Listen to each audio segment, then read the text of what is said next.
नमस्कार मित्रांनो, लय आवडतेस तुम्हाला या मालिकेच्या आजच्या भागात आपण बघणार आहोत. विभा सानिकाला येऊन विचारते, सानू तू बोललीस का गं राजासंग? त्यावर सानिका म्हणते, अगं नाही ना, इनडायरेक्ट बोलायला गेली पण तेवढ्यात तुम्ही आलात म्हणून पुढचं बोलणंच राहिलं. त्यावर विभा विचारू लागते, मग आता काय करणार आहेस? इकडे सरकार बाबू शोनाला म्हणत असतो, काय करावं काही समजा यार, मला ती असं प्रपोज करेल असं कधी वाटलं नव्हतं. बरं झालं तुम्ही टायमावर आले, नाहीतर माझं आज काही खरं नव्हतं यार. त्यावर बाबू म्हणतो, अरे फिर उसमें क्या, तो भी तो प्यार में है ना, हो बोल दे उसको. त्यावर सरकार म्हणतो, नाही मी हा नाही बोलू शकत तिला. इकडे सानिका विभाला म्हणत असते, मला माहिती तो मला हो म्हणणार आहे, कारण माझ्या मनात जे आहे ना तेच त्याच्या मनात आहे. माझ्याबद्दलचं प्रेम मी त्याच्या डोळ्यात बघितलंय, फक्त तो कबूल का करत नाही तेच मला कळत नाही. त्यावर विभा बोलू लागते, तो गरीब आहे तू श्रीमंत आहे म्हणून तो तुला हो म्हणत नसेल असं मला वाटतंय. त्यावर सानिका म्हणते, गरीब श्रीमंत बघून जर प्रेम केलं ना तर त्याला प्रेम नाही व्यवहार म्हणतात. त्यावर विभा विचारते, मग प्रॉब्लेम काय आहे? इकडे सरकार म्हणत असतो, माझं बी सानिकावर प्रेम आहे रे, पण मला तिला हर्ट नाही करायचं. त्यावर बाबू सोना म्हणता, इसमें तू हर्ट हो रहा है उसका क्या? पुढे तो विचारू लागतो, क्या अडचण क्या आहे, तू गरीब आहे ती श्रीमंत आहे म्हणून तू तिला हो म्हणत नाही आहेस का? त्यावर सरकार म्हणतो, आपल्या दोन गावात जी भांडणं आहेत ना तो प्रॉब्लेम आहे. तो प्रॉब्लेम जर नसतात तर मी तिच्या घरच्यांना जाऊन विचारलं असतं. त्यावर शोना म्हणतो, जर तेव्हा बी तिच्या घरच्यांची परमिशन मिळाली नसती तर त्यावर सरकार म्हणतो, तर पळून जाऊन लग्न केलं असतं. त्यावर शोना म्हणतो, आत्ता बी तेच कर ना. त्यावर सरकार म्हणतो, आत्ता नाही करता येणार. आपल्याला काय माहीत नाही का, आम्ही दोघं जर पळून गेलो तर इथं मागं काय होईल माहीत नाही का आपल्याला? त्यावर बाबू म्हणतो, वसू का और तेरे मामा का क्या हुआ है पता है ना, भाई तू रिस्क मत ले. त्यावर सरकार म्हणतो, मी माझ्या जीवाची पर्वा नाही करत आहे, मला फक्त तिच्या जीवाची काळजी आहे. इकडे सानिका विभाला म्हणत असते, मी राजाला मिळवण्यासाठी कोणतीही रिस्क घ्यायला तयार आहे. मी पप्पांसंग बी बोलल, मला माहिती पप्पा ऐकतील माझं, मी म्हणवेल ना त्यांना. पुढे ती म्हणू लागते, राजाला मिळवण्यासाठी मी सगळे प्रयत्न करेल, अगदी सगळे, फक्त राजा एकदा बोलला पाहिजे की त्याचं बी माझ्यावर प्रेम आहे म्हणून. ती विभाला म्हणते, तुम्ही साईड सीनला जाऊन या, मी राजाशी बोलते. त्यावर विभा म्हणते, ठीक आहे, ऑल दी बेस्ट, आणि विभा तिथून निघून जाते. इकडे साहेबराव आणि सर्वेश बसलेले असतात. तेवढ्यात पंकजा तिथे येते. त्यावर साहेबराव म्हणतात, काय गं बरं वाटत नाही आहेस, मग आराम करायचाच ना. त्यावर ती म्हणते, आता लेकाचा साखरपुडा ठरलाय म्हणजे बरं वाटू लागलंय मला. त्यावर साहेबराव म्हणतात, तू बी ना. तेवढ्यात सावित्री तिथे येते आणि बोलू लागते, जे काही चाललंय ते सगळं नीट चाललंय, पण तुम्हाला असं वाटत नाही का आपण थोडी घाई करतोय? त्यावर पंकजा बोलू लागते, घाई कसली वहिनी, अगं आज ना उद्या साखरपुडा करायचा होताच ना. त्यावर साहेबराव म्हणतात, अगं तिची इच्छा आहे आत्ता साखरपुडा करायची, मग करूयात.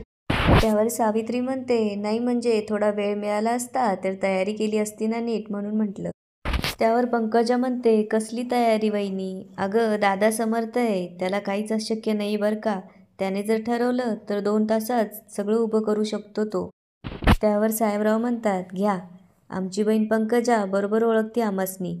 त्यावर पंकजा बोलू लागते, काय दादा, अरे वहिनी लग्नानंतर तुझ्या आयुष्यात आले या, मी कसं शून्यातून तुला विश्व निर्माण करताना बघितलंय.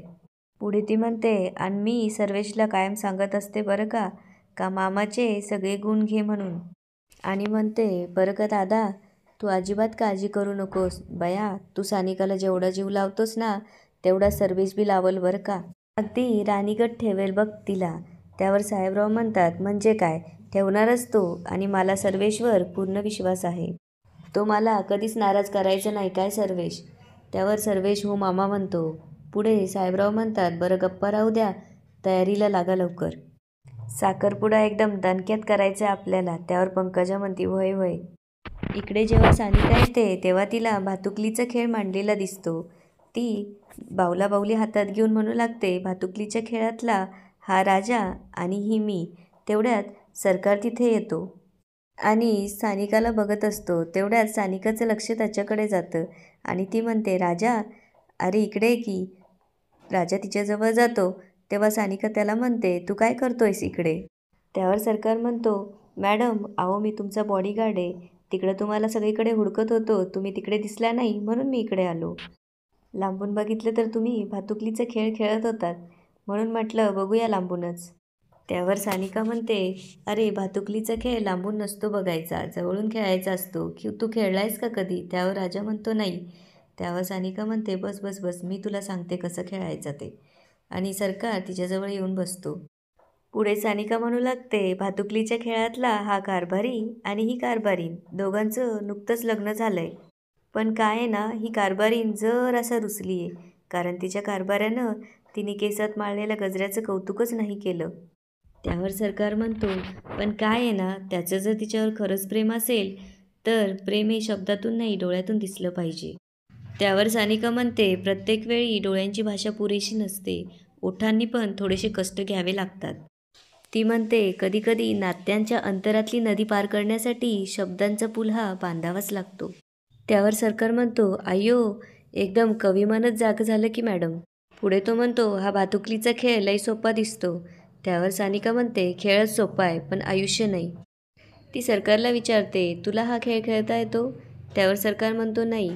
त्यावर ती म्हणते, ज्याला प्रेम करता येतं ना त्याला हा खेळ खेळता येतो, आणि नसेलच येत तर मी शिकवते तुला कसा खेळायचा. आता या खेळामध्ये मी तुझी होणारी बायको आणि तू माझा होणारा नवरा.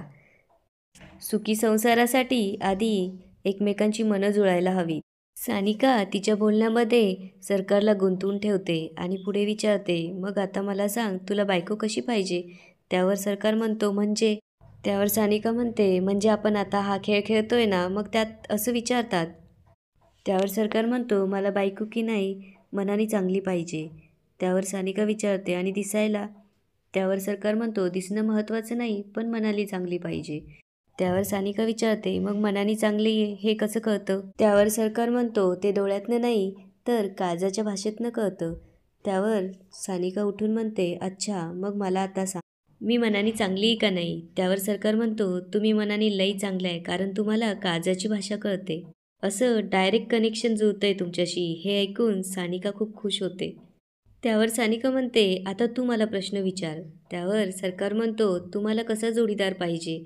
सानिका म्हणते, मला ना माझ्या मनाची किंमत करणारा, माझी काळजी घेणारा आणि माझ्यात सर्व चुका माफ करणारा.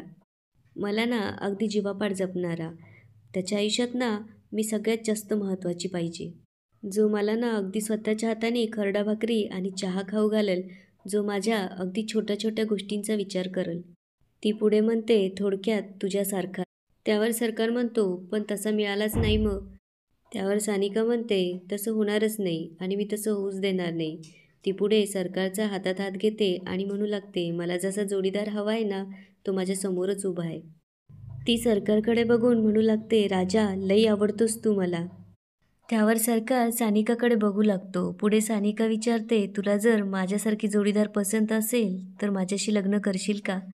हे ऐकून सरकारच्या डोळ्यात पाणी येतं आणि सरकार पुढे काही बोलणार तेवढ्यात विभा, शानू आणि बाबू तिथे येतात. आणि बाबू म्हणू लागतो, अरे ये दोनों इधर आहे. त्यावर विभा म्हणते, इथं काय करताय? त्यावर सरकार म्हणतो, नाही, आम्ही ते खेळ खेळत होतो. त्यावर बाबू म्हणतो, अरे खेलने की उमर है क्या? हम उधर कितने परेशान हो रहे थे. त्यावर विभा म्हणते, नाहीतर काय, उगाच डोक्याला ताण देऊ नका, चला तिकडे. आणि सानिकाचा मूड खराब होतो. इकडे सगळेजण जमतात आणि काय खेळायचं त्यावर चर्चा चालू असते. तेवढ्यात माया म्हणते, चला आपण दमशेराज खेळू, पण राजा माझ्या टीममध्ये हं. त्यावर सानिका म्हणते, नाही नाही नको, कालच खेळलो की आपण, आज आपण काहीतरी वेगळं खेळूया. त्यावर सगळेजण हो म्हणतात. त्यावर विभा बोलू लागते, आपण शाळेत असताना किती मजा करायचो ना, त्यातलाच एखादा गेम खेळूया. त्यावर माया म्हणते, नाही नको, आपण काय लहान आहोत का? हो ना राजा? त्यावर सरकार म्हणतो, नाही, मला असं वाटतं की आपण प्रत्येकानं आपल्यातलं लहान मूल जपायला हवं. त्यावर बाबू म्हणतो, हा तो खेळते ना, बोलो क्या खेळना आहे? त्यावर सानिका म्हणते, आपण ना 3 पायांची शर्यत खेळू. त्यावर सरकार म्हणतो, हा ठीक आहे, आपण ना जोड्या पाडू, मी अंपायर होतो. तो पुढे बोलू लागतो, आता ना मी 3 काउंट करतो. 3 काउंट व्हायच्या आत तुम्ही आपापले पार्टनर शोधायचे. पुढे ना मला रडारडी नको. आणि तो 1, 2, 3 असं काउंट करायला लागतो. तेवढ्यात सानिका त्याचा हात पकडते. माया त्यांच्याकडे बघू लागते. सरकार सानिकाला विचारतो, काय? त्यावर सानिका म्हणते, काय, पार्टनर निवडायचा होता, मग निवडला. आणि याच ठिकाणी आजचा एपिसोड संपतो. आता पुढे काय होणार ते बघूया उद्याच्या भागात. धन्यवाद.